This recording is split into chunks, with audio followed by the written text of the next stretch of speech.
ஓம் சாந்தி. ஒரு நாள் இந்த உடலை விட்டு போக வேண்டியது நிச்சயம். ஆனா மரணத்துக்கு அப்புறம் என்ன நடக்குது தெரியுமா? உண்மையிலேயே விமானம் கூட்டிட்டு போதா, இல்ல யமதூதர்கள் இழுத்துட்டு போறாங்களா?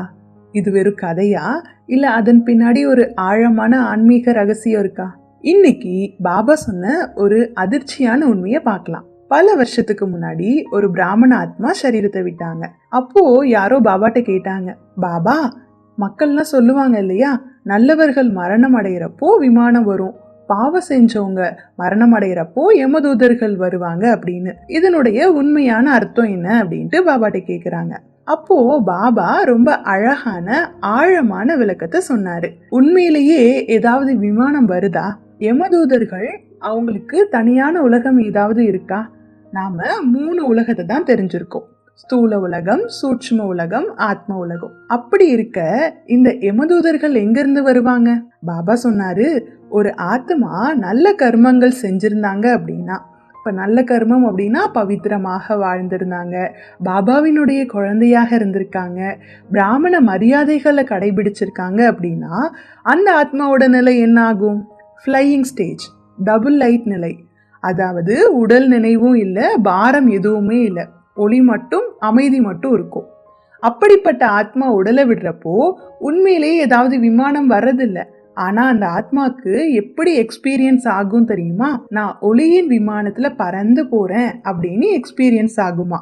ஏன் அப்படின்னா அந்த ஆத்மா லைட்டா ஆயிடுச்சு, அதனால சுற்றிலும் ஒளியே ஒளியாக தோணும். அந்த டிவைன் எக்ஸ்பீரியன்ஸ் தான் விமானம் வந்தது அப்படின்னு மக்கள் சொல்றதுக்கான உண்மை. ஆனா தவறான கர்மங்கள் செஞ்ச ஆத்மாவுக்கு அங்கேதான் உண்மையான ரகசியம் இருக்கு. பாபா சொல்றாங்க, அந்த ஆத்மா செய்த பாவங்கள் அவங்க கூடவே இருக்கு. பல பிறவிகளாக செஞ்ச தவறு ஒண்ணுக்கு பின்னாடி ஒண்ணு நினைவுக்கு வர ஆரம்பிக்கும். நான் இதை பண்ணேன், அவங்கள காயப்படுத்தினேன், அந்த தப்பு பண்ணிட்டேன், இந்த தப்பு பண்ணிட்டேன், அந்த மாதிரி அந்த கில்ட்டினஸ் இருக்கும் இல்லையா, அந்த ஃபியர், அந்த பெயின்ஃபுல் மெமரிஸ், அதுதான் யமதூதர்கள் போல அனுபவமாகுது. உண்மையிலேயே யாரும் யமதூதர்கள்லாம் வரதில்லை. ஆனா ஒருவரோட சொந்த பாவம் அவங்கள துன்பப்படுத்த ஆரம்பிச்சிருது. அப்போ ஆத்மாக்கு என்ன ஃபீல் ஆகும் தெரியுமா?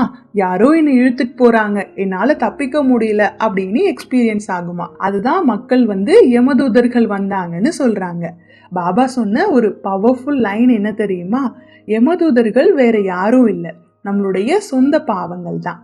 அதனால இப்போதே வாழ்க்கையை மாத்தணும். தூய்மையான எண்ணம், நல்ல கர்மங்கள், பவித்திர வாழ்க்கை, பாபா நினைவு, இதுதான் மரண நேரத்துல ஆத்மாவுக்கு லைட் எக்ஸ்பீரியன்ஸை கொடுக்கும்.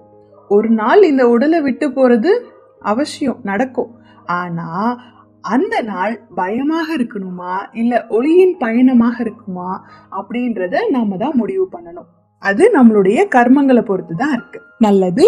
ஓம் சாந்தி.